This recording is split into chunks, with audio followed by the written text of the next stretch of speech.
Seperti yang Anda semua sudah tahu, hukum kedua termodinamika menyatakan jika energi panas tidak akan bisa berpindah dari sistem yang lebih dingin menuju sistem yang lebih panas tanpa ada perubahan energi yang berhubungan dengan sistem tersebut.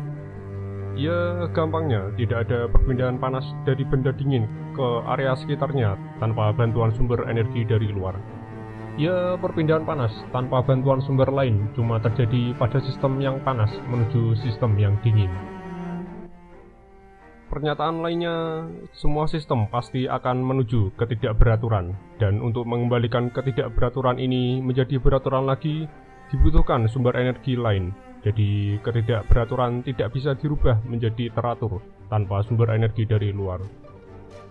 Sebagai contoh, ketika menjadi es, molekul-molekul air dalam keadaan teratur, dan ketika mencair, molekul-molekul air dalam keadaan tidak teratur karena perpindahan energi panas dari area sekitarnya menuju es.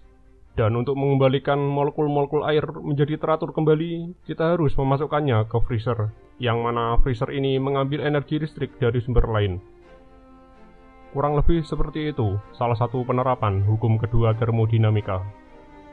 Penerapan lainnya, kopi panas akan berangsur-angsur dingin karena perpindahan panas dari kopi ke area sekitarnya yang lebih dingin. Jadi, kopi ini kehilangan energi panasnya, dan area sekitarnya menerima energi panas dari kopi ini. Berdasarkan penerapan tadi, hukum kedua termodinamika bisa menjelaskan kejadian di dunia nyata gitu kan. Tapi pada tahun 1867, Pak Maxwell bilang, enggak, ngapain, buat apa gitu kan. Dan beliau membuat skenario untuk membahas batasan hukum kedua termodinamika ini. Pak Maxwell membayangkan ada kotak dengan gas di dalamnya. Pada suhu yang setara, molekul-molekul gas akan bergerak secara acak. Ada yang bergerak lebih cepat, ada yang bergerak lebih lambat. Dan Pak Maxwell menaruh skat yang memisahkan kotak ini menjadi dua bagian. Beliau juga membayangkan ada makhluk kecil yang bisa membuat celah pada skat ini. Kemampuan lain makhluk ini adalah dia bisa tahu seluruh pergerakan molekul-molekul gas. Jika ada molekul yang bergerak lebih cepat mendekati skat, dia akan membuat celah agar molekul ini berada di kotak B. Dan jika ada molekul yang bergerak lebih lambat mendekati skat, dia akan membuka celah agar molekul ini berada di kotak A.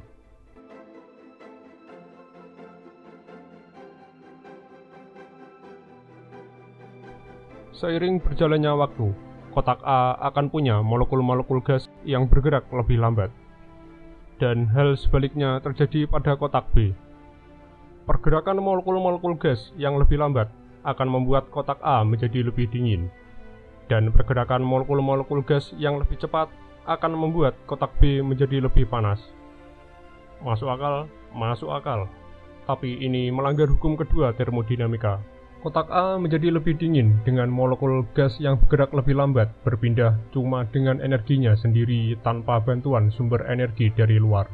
Dan juga menurunkan ketidakberaturan molekul-molekul gas pada sistem ini, yang tadinya bercampur menjadi dipisahkan berdasarkan pergerakannya. Inti dari semua ini adalah dengan skenario ini, Pak Maxwell bisa membuat argumen kalau ketidakberaturan bisa dirubah menjadi beraturan tanpa bantuan energi dari luar sistem. Dan dari skenario ini juga beliau bisa membuat argumen kalau hukum kedua termodinamika punya batasan yang padahal seharusnya tidak. Lalu, apakah ada solusi dari skenario ini? Setelah saya cari tahu, solusinya ada di setan ini sendiri.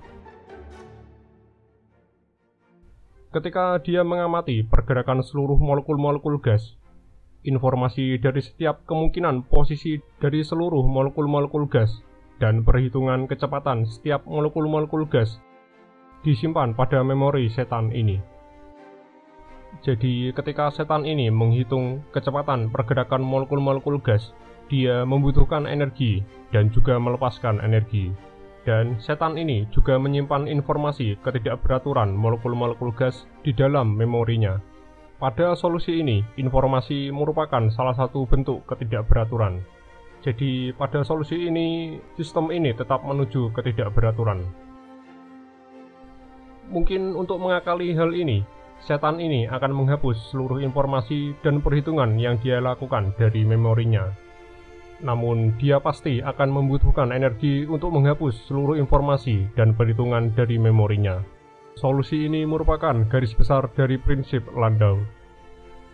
Solusi ini sebenarnya mengibaratkan si setan seperti komputer, atau setidaknya si setan menggunakan alat seperti komputer untuk menghitung dan menyimpan informasi molekul gas. Dalam prinsip Landau, si setan merupakan satu kesatuan sistem bersama kotak ini, dan hukum kedua termodinamika tetap terjaga karena alasan ini. Solusi lainnya kurang lebih adalah menganggap si setan ini adalah sistem terpisah yang berinteraksi dengan kotak ini. Jadi, setan ini menggunakan energi dari dirinya untuk mengubah keadaan kotak ini.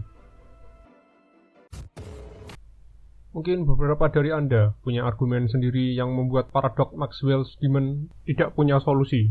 Karena ya, paradoks tetaplah paradoks. Atau Anda punya solusi yang lebih tepat.